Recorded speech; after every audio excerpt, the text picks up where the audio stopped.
Hello, everyone. My name is Christine Brindza, and I'm the Curator of Art of the American West at the Tucson Museum of Art. I'm so glad to be with you today with artist Peter Nisbet. And I think Peter and I have gone back a few years, and so I'm just very glad to be able to speak with him today. So how are you, Peter? Doing real good. I'm happy to be here. Oh, good, good. Oh, I see a wonderful studio setup you have there with your artwork. So I hope to dive in and talk a little bit about that. Happy But to do it. as you know, this is the Cookies with the Curator. And so we start off with our cookie. So what did you bring with you today? Okay. Well, it's the middle of the day, so I shouldn't be eating cookies. But Ooh. my favorite cookie, Trader Joe's maple leaf cookies. Oh, Okay. So yeah. these were recommended by Jodie Forster, who's also in the collection. And they're really good. I think I've tried those before. Those are really good. I think they're 300 calories for each cookie, so can't eat too many. You know, it's a treat. What can you do? Sometimes you need it. Right. Yeah. Right. So, yeah, you know, I think that's a really good choice. And especially because you're a landscape painter, to have a leaf shaped cookie, it just seems appropriate. Yeah. Yeah. Well, yeah, I generally don't eat these, but I like them for dessert. They're good. So. Okay. Okay. Well, I was thinking about a cookie that would be appropriate for our conversation and the type of work you do. And I just went with a classic with a little bit of a modern twist. And so I went for the chocolate chip cookie Ooh. sandwich with a little Ooh. bit of ice cream in between. Looks good. Yeah, homemade chocolate ice cream. How about that? Ooh. Wow. Talk about calories. Yeah. So as I take a bite of this before it melts, how about if we dive into our conversation about art? Do you like that? My favorite topic. Okay. So why don't we just start off with you talking about yourself? Okay. Well, I'm self-taught to the extent that I don't have a formal degree in art. I was taught how to paint by my mother when I was about 6 years old, maybe. And I learned to paint by copying photographs in National Geographic magazine. Oh, And I pretty early on was able to knock out a very good facsimile. So I had the skills. And after a while, I learned, of course, that that's only the beginning of the process of learning what art is about. It took me another good 10 years of painting in studio, painting still life, and before I stepped outside and began doing plein air painting. And it was plein air painting that changed my whole painting life, because I very quickly moved out of acrylics, which dry very fast in the outdoors, especially out here in the West, and started painting with oils. And once I learned how to paint with oils, it opened up an entirely new dimension of painting, which oil paints have. You can paint in layers. You can adjust your opacity or your transparency of your pigments. And pigments have several colors built into them. They have an undercolor, they have an overcolor. If a certain pigment is done transparently, it has an entirely different characteristic. So every pigment that I have on my easel has multi-dimensions to it. And learning all of that, you're learning literally hundreds of thousands of different combinations that you can bring to play. That takes 30, 40 years of constant work, mixing, practice, and so forth to master color. So it's been a long journey from copying National Geographics to going outdoors, painting the Western landscape, and then coming back into the studio and trying to create something that transcends just the image of what was out there. Oh, I see. Oh, absolutely. Yeah. So was there a particular spark when you were younger that made you realize that you wanted to become an artist? Yes, obviously I was surrounded by art in the family I grew up in. My grandmother was a painter. My mother was a painter. My mother was a restorer of paintings at the Philadelphia Museum of Art. So I learned through her a lot of my basic education. Um, of course, I raised in a traditional family, and I had the traditional responsibilities of a young man. I had to go to Vietnam, so I had military service after college. And it wasn't really in the works for me to be a professional painter. In fact, my parents discouraged me, didn't really want me to do it because, as my father said, you can't make any money that way. But for me, it was always full steam ahead on painting. I always wanted to be a painter. I painted when I was in the Navy. And the way I got out of being in the Tonkin Gulf during the Vietnam War was I gave a sketch to the Secretary of the Navy when he was on board our ship. And I had orders to Washington, D.C. within 3 weeks. I left the Vietnam theater, came to Washington, spent my remaining years in the Navy doing artwork for magazines and portraits for luminaries and so forth. So somehow I've been able to use my art abilities to wrangle my way through a lot of difficult places and things in life. Sure. And I think a key to that is going into illustration first. Does that sound like a good segue on how you got into becoming a fine artist in your own right? Yes. I was an illustrator because as an illustrator, I was copying an image. And I took that same knowledge approach outdoors, copying the outdoors. And I realized fairly early on that you can't do that. And the reason you can't do that is because the light of nature is too intense. You can't replicate it on canvas.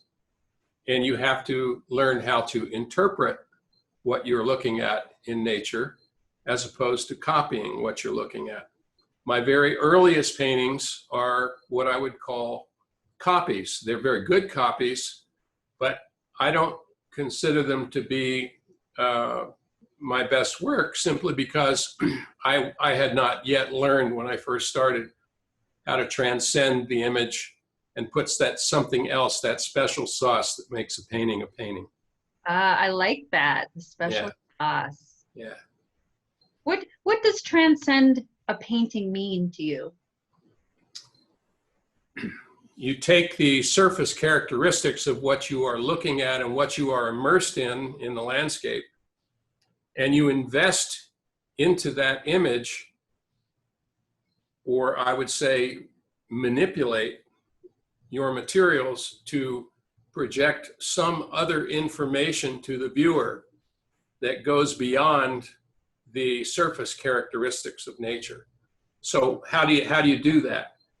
Well, you have to recognize there are many, many tools that as an artist you have at your disposal, such as adjusting a line, changing a curve, utilizing archetypal shapes such as spirals or dendritic patterns, copying the way in which nature replicates itself by using those same kind of forms in the images that you're working with. Using color in certain ways. So for example, when you're outdoors and you're out on the desert and it's high sun and everything is blasting light and you're squinting, you've got your best sunglasses on. As soon as the cloud obscures the sun and the shadows sweep across the desert, a whole new mood shift comes in.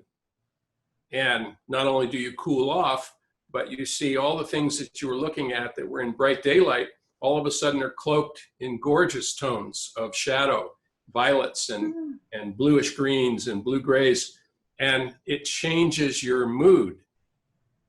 That mood change can be manipulated if you know your colors. And so I can go into my studio here, I can take a certain palette and I can apply it to something that I witnessed visually, and I can change the whole mood of the painting and invoke some other sense to a viewer. That's just one of many tools that I have at my disposal to use to bring the art thing forward, as opposed to the image thing. I'm not interested in an image. An image is an illustration. And if the image is a knockoff of something that's already been done or is very popular, like a howling coyote, if I were to do that, we would call that kitsch. And I'm not interested in kitsch, and I'm not interested in celebrating other people's images that were made famous, probably not even by them. In other words, I want original work, and so my process is slow and deliberate, and I consider everything in nature to be made of plastic, which means everything can be adjusted, everything can be changed, everything can be stretched, pushed, altered, and as long as it serves the idea of the original thought, the original intent, philosophically for me, then I'm free to do that. Okay. If you name a landscape, Raton, New Mexico, hill at Raton, it has to be that hill, okay? But if I say Western dreamscape, then I can change that hill in Raton. I can pull in a hill from Vermont if I want. I can do anything I want, as long as it works. It has to work. Okay. So you're pulling in elements of things that you have seen before? Yes. Okay. Yes, I have a vocabulary, a visual vocabulary of thousands and thousands and thousands of places and scenes. I've been all over the world. I've spent the last 30 years in the deserts of the Southwest. Plus, I have a gigantic library of photographic references that were taken out there. And I can take bits and pieces of places that I visited back in 1970, and I can incorporate them in my idea. But it's the idea that's important. It's the thing that makes the piece live forever, is when you invest in it that additional sauce that I was talking about. Yeah. So let's talk about landscape in general. You're talking about mood, you're talking about color, you're talking about the plasticity of things around you. Why landscapes, and why Western landscapes? Well, Western landscape is self-evident to a person who's first seen it from back east. When you come out to the West, as I did, to catch a ship in San Diego, I crossed the deserts for the first time. I was profoundly moved to the point of, I simply was dumbfounded by what it was I was looking at. First of all, I had a 30-mile horizon, where back east I was used to seeing, 2 to 5 miles max. I had a brilliance of light that I simply couldn't handle. I had sharp edges on hillsides and on trees that back east were soft and were tonal. The trees of Turner, the trees of Constable, of Old England, where the clouds were only 7,000 feet over the land, and there was an ocean mist in the air, and so everything was soft, and there were gorgeous pearly grays in those old paintings. And I love those old paintings. I still do. They motivate me. But the West is an entirely different thing. And in the West, everything is bare. Everything is up front and in your face, and far away and still in your face.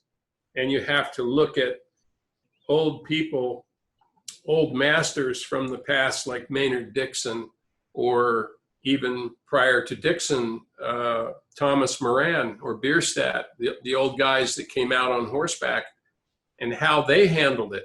In most cases, I find they were still pushing Eastern motifs on top of Western landscape, because that's how they were trained. I mean, Bierstadt's coming out of Germany. Moran is is coming out of England, and he's studying Turner, and then he's applying Turneristic motif to the Western landscape, and that's what makes Thomas Moran so interesting.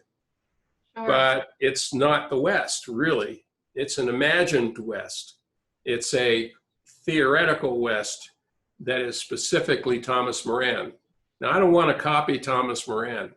I wish I could. I mean, I wish I could really paint as well as Thomas Moran, but the truth is, those guys were geniuses, and I'm trying. I'm doing the best I can, but I don't make any presumptuous statements about my own abilities. But I'm certainly going after it to the best of my ability. Yeah, and I think when people talk of your work, they do throw in Thomas Moran and Albert Bierstadt as a little bit of a, comparison there. How do you feel about that? It's an honor. Okay. Yeah. Fair enough. I'm real honored to hear things like that. But I don't want to be derivative of Thomas Moran. I want people to see my work and see my work. Sure. Okay, I'd be a fool to be a student of painting and not look at Moran's paintings and not look at all the other old guys that came out here and did what they did. I mean, that's work to study, that's work to admire, but that's also work to set aside when it comes time to do the painting. Sure. Well, let's talk a little bit about your process, and then maybe we can dive into the piece that we have in the Tucson Museum of Art collection. How about that? Okay. Sounds good. So do you use any kind of Photoshop or anything like that? You were talking about your vocabulary. I love that.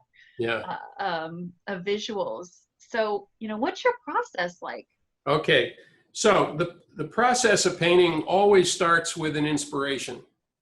Okay, that could be, I'm driving home, I'm driving down Highway 14 back to my house about 20 miles outside of Santa Fe, and I'm looking east at a gigantic cloud that is forming up over the Sangre de Cristo Mountains, and it keeps growing and it keeps growing, and all of a sudden it is moved into the cosmic dimension because it is so big, it's fused 4 or 5 different thunderstorms into one cell called a supercell.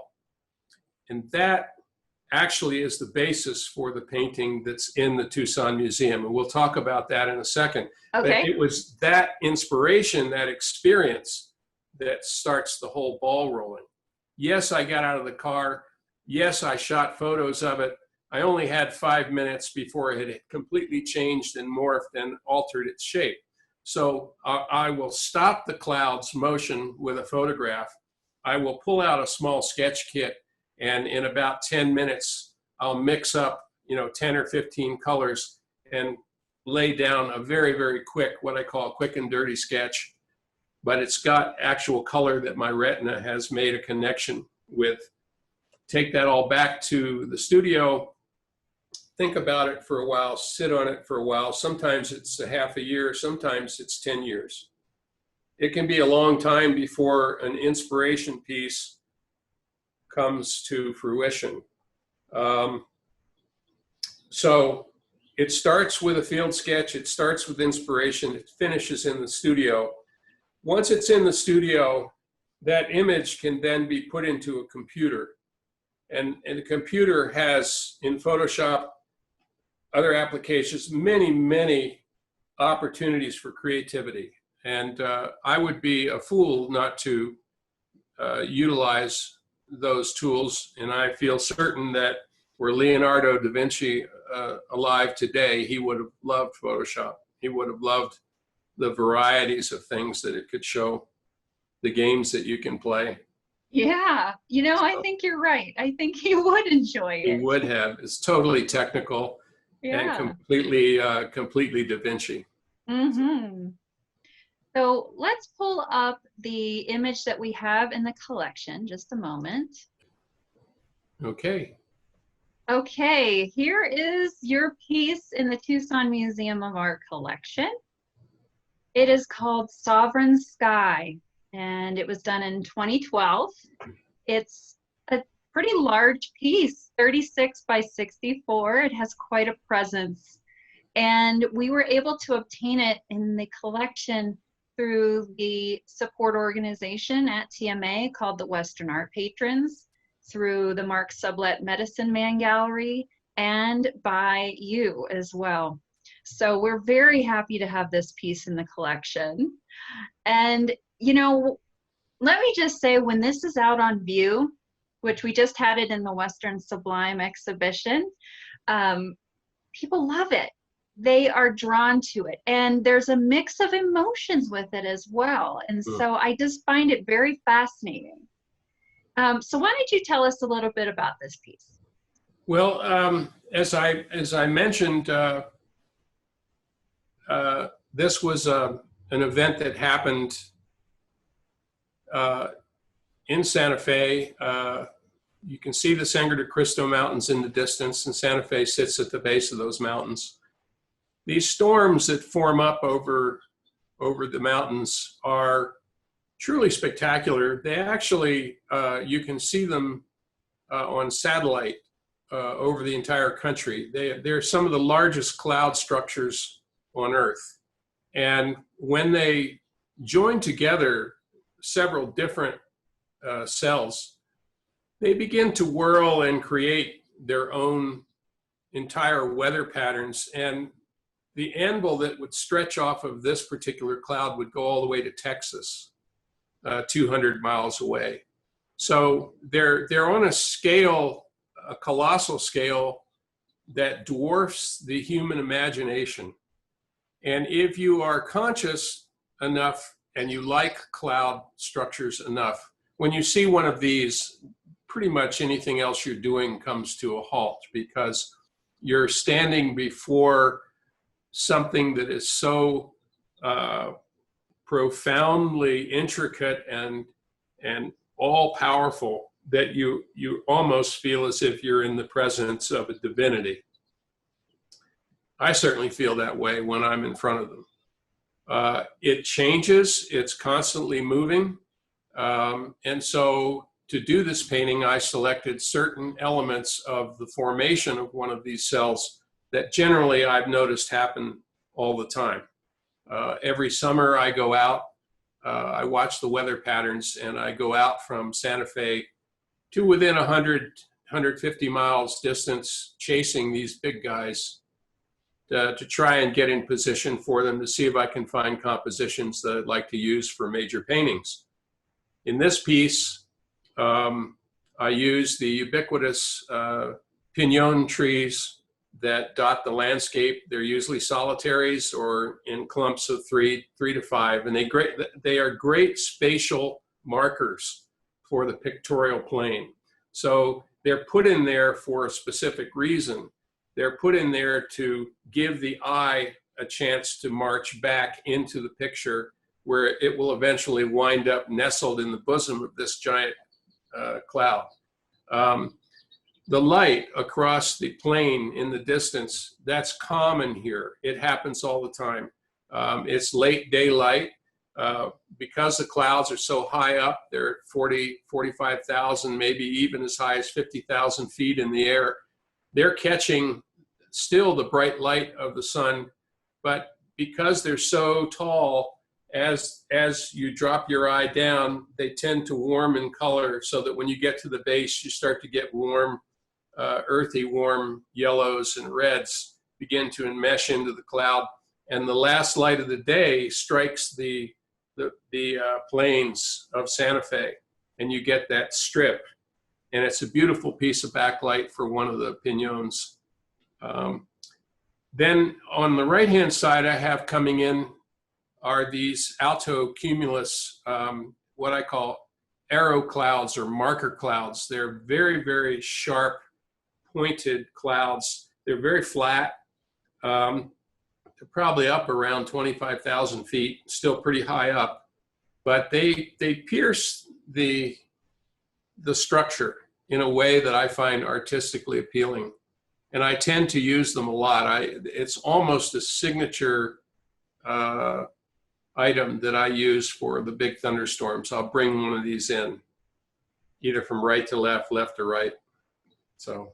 Oh, I see. Yeah. A little trick there. Okay. Lots of tricks. Tricks, and I call them tricks and snags.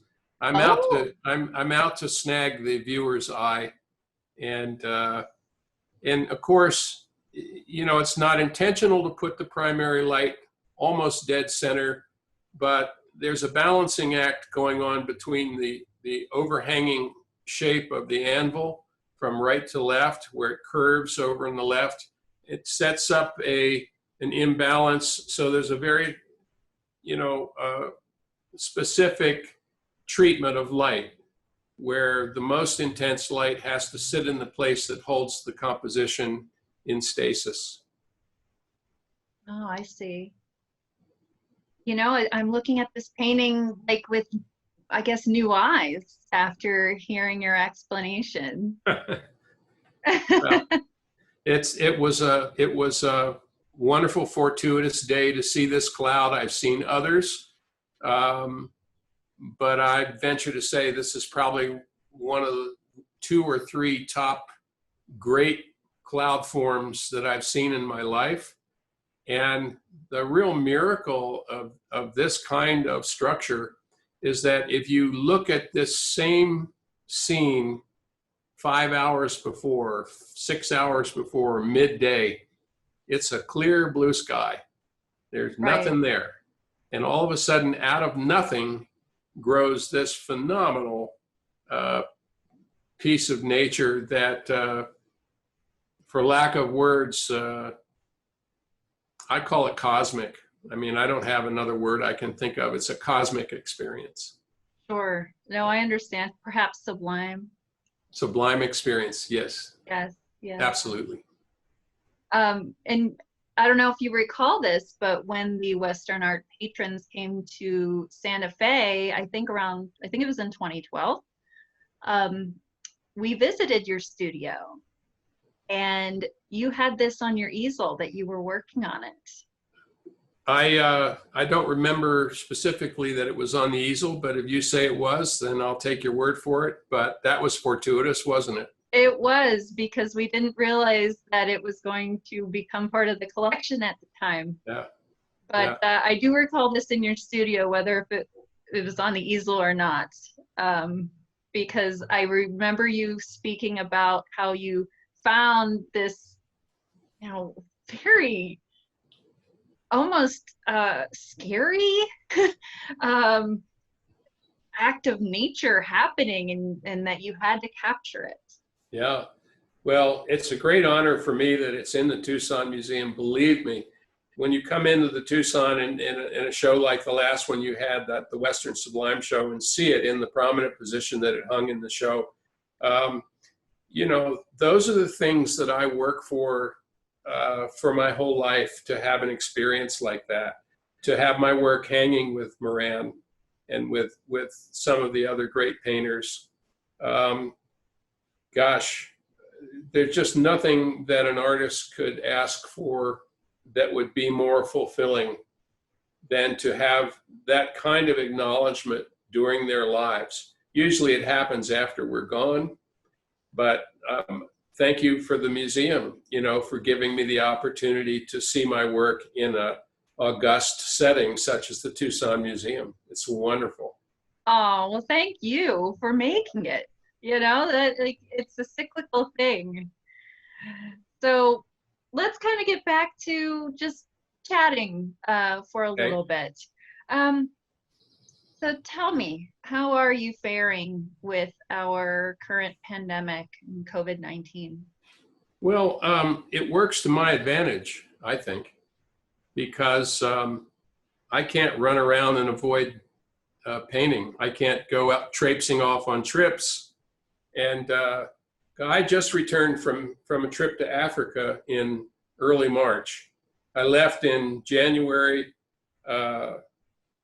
went to the deserts in Botswana, Namibia, Kalahari Desert, and the Namib Desert. And I was looking for storms, actually, along the west coast of Africa.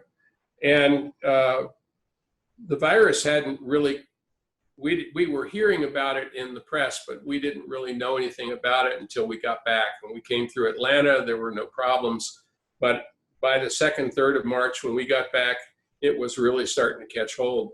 And so we were lucky to get out there and be in the world and have the experience and then come home, because we haven't moved since and we haven't seen anybody since. I don't see anybody. This is where I spend every day. I come in here in my truck, I get out of my truck, I go in the door, I lock the door, that's the end of it. I'm here all day long. So whether I want to paint or not, and very often I don't want to paint. Very often I'll spend half a day fiddling around before getting the process going. But that's also part of preparing one's psyche for diving in.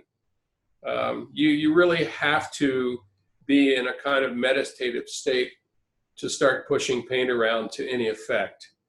So I get that here now. I get it fairly quickly, and I'm getting a lot done here.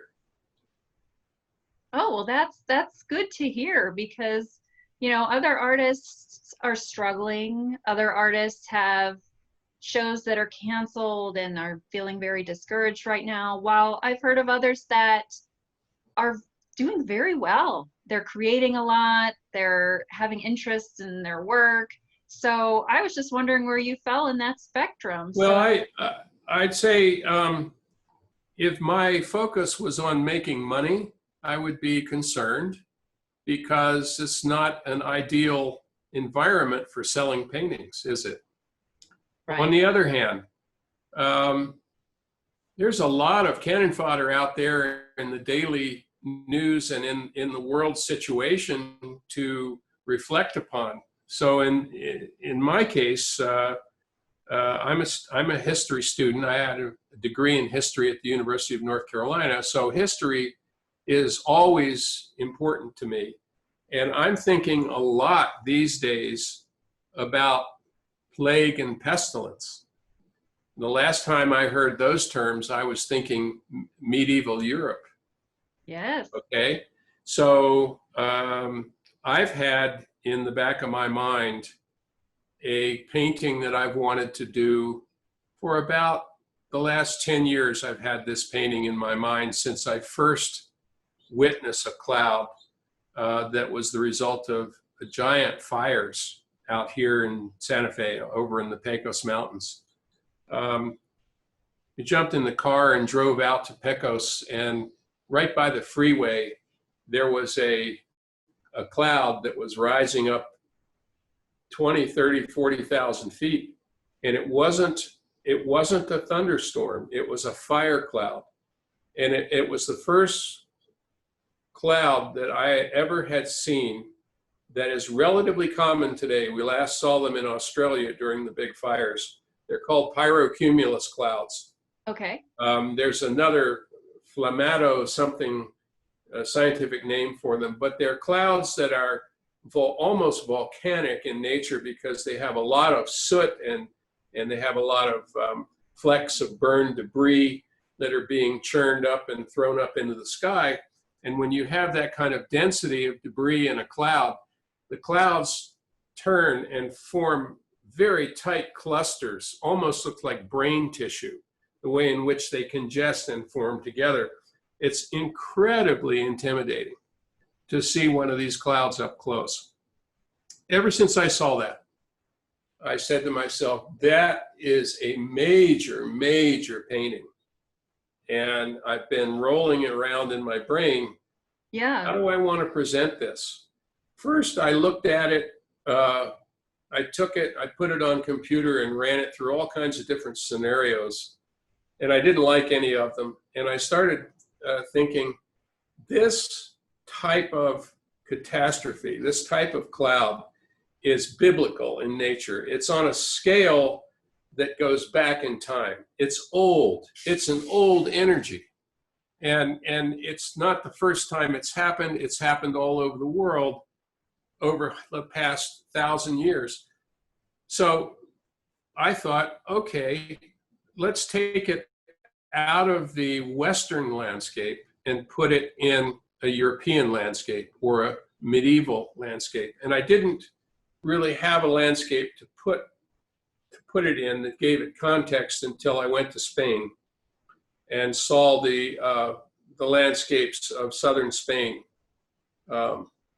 around the white towns, the white cities, they call them in southern Oh, Spain. And oh, I okay. saw many landscape shapes there that were really interesting. There were castles and abutments, and there were olive trees and all kinds of energy in that landscape that I thought if I combined this cloud energy with that setting, I would create something that had a mythical sensibility to it. Oh, I And see. so that's what I'm working on now in the middle of the pandemic. I'm working on a apocalyptic death and destruction scene, and that's the cloud that's on the left of the screen here. And I'll turn the screen in a second, but I want to pull up the small painting, small version I did of this 2 years ago. Ooh, okay. Ooh, wow. And you can see the landscape has different lights on it and so forth. I've Yes. divided the painting into two sections. I've got, on the left side, I've got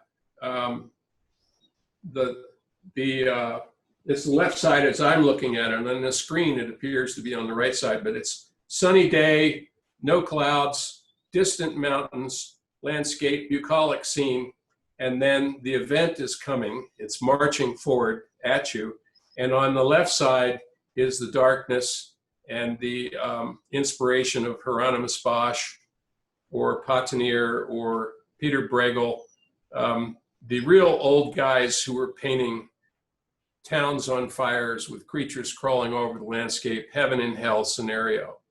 And Right. at one point I was even considering putting alpha and omega into the act, painting it actually into the painting, alpha on one side and omega on the other side, but that's too biblical for me. I don't want to get into the religious meanings. But the cloud itself, the painting itself is 50 by 60 inches, and you can see it Yes. in its full size. This whole section has just gotten started.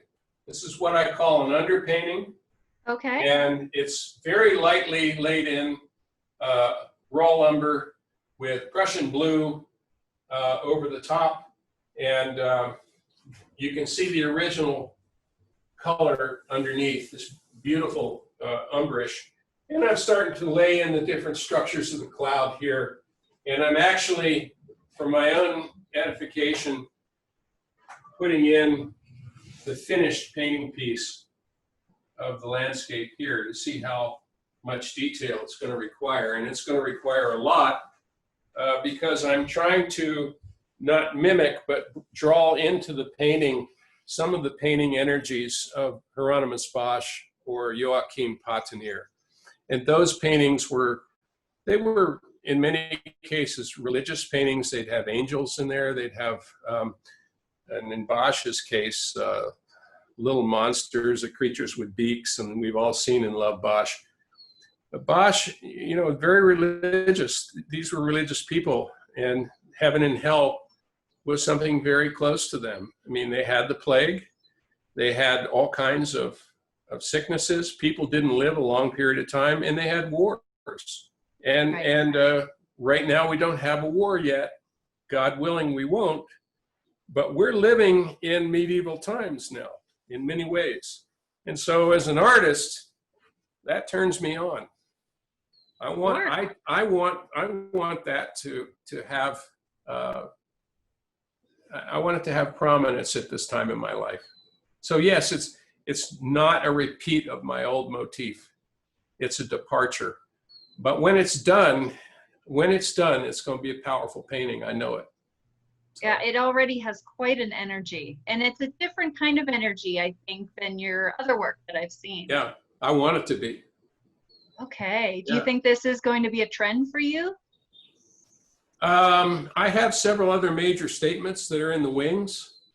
Okay. And I don't know too many of them that are replicating old motifs. I'm not interested in repeating myself.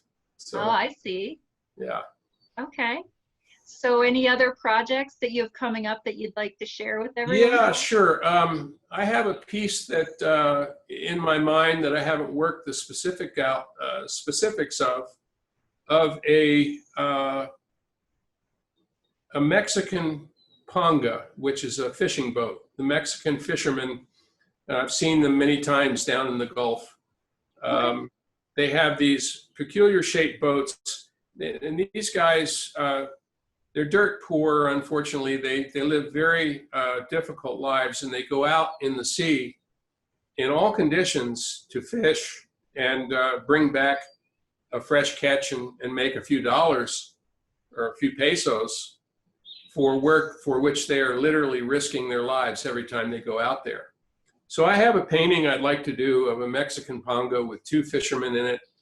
And the one is driving the boat in the back, the 50 power or 50 horsepower Yamaha motor, and up in the front, up at the very bow, is his assistant who's holding onto a bow line. And because he's riding the waves, this boat is going up over a wave like this. And as it's getting up to the crest, it's throwing the man on the bow off balance. So he's almost in midair, and in the water, in the wave underneath, it's completely transparent, are sharks. Oh, So okay. it's a reference to the old painting by John Singleton Copley of Yes. a shark taking this man, and the men are in the boat and they're watching off of Boston. There are these old motifs of the sea, and being an old naval officer, the sea just enchants me. And so this is an opportunity to work with transparency, with a very interesting storyline, and also to introduce figures into my paintings, which I normally don't do. If you look at, the lifetime of paintings I've done, I might have a handful of paintings that have people in them. And there's a reason for that. I learned very early on that when you put a person in a painting, the painting is now about the person. It's not about what's going on in the painting. The person is the object of interest. If that's your intention, that's really excellent. But in my case, it will be the object of attention in this piece. And I want this man to be off balance and getting ready to be flung out into the air. But it's an exuberance that comes with living in the world. And if you are fully occupied in the world, if you are fully engaged in life, you're going to be off balance. You're going to be knocked around and thrown around, but you're going to be out in the sun, climbing a beautiful wave in this fantastic, transparent environment of motion and spirit. And I'm calling it the High Riders. Oh, okay. Or the High Rider, I think. So that's next after this. Oh. And then I have okay. one or two apocalyptic pieces, one called The Death of New Orleans. And it's about the Katrina and the passing of the hurricane over Katrina. And I'm going to have Turner-ish, very large waves swamping the wharfs and the refineries, and the sea on fire, things like that. Wow. That's quite a lot. Yeah. Yeah. I want to survive the virus long enough to get all these done. So it's another 10 years at least of work. But this is a time for experimentation for you as well, to venture Yes, it out is. of your usual subjects. Yes, it is. Sure is. Yeah. Well, that's great. I look forward to seeing what you come up with. I'll show them to you. Yeah. So is there anything else you'd like to share with us? Well, I'd just like to say thank you to the patrons of the Tucson Museum of Art and all the people who support the Tucson Museum. And I hope to have other works in the collection in the future. And it certainly stands out as one of the most important organizations in my life, simply by virtue of the fact that you've been kind enough and wonderful enough to select a piece and place it in the collection. As I said before, there's no finer compliment you could give an artist. So thank you. Well, I'm so glad to hear that. And we're glad to have a relationship with you and, you know, just have these kind of conversations. So it's very much appreciated. So let's just sign off from here and enjoy our cookies. How I'm going about to have that? my rest of my cookie. All right, Thank you, you earned it. everybody. I had a lot of fun. Take care. Okay. All right. This is Christine Brindza, Senior Curator, and James and Louise Glasser, Curator of Art of the American West, with Cookies with the Curator. Thank you. Bye.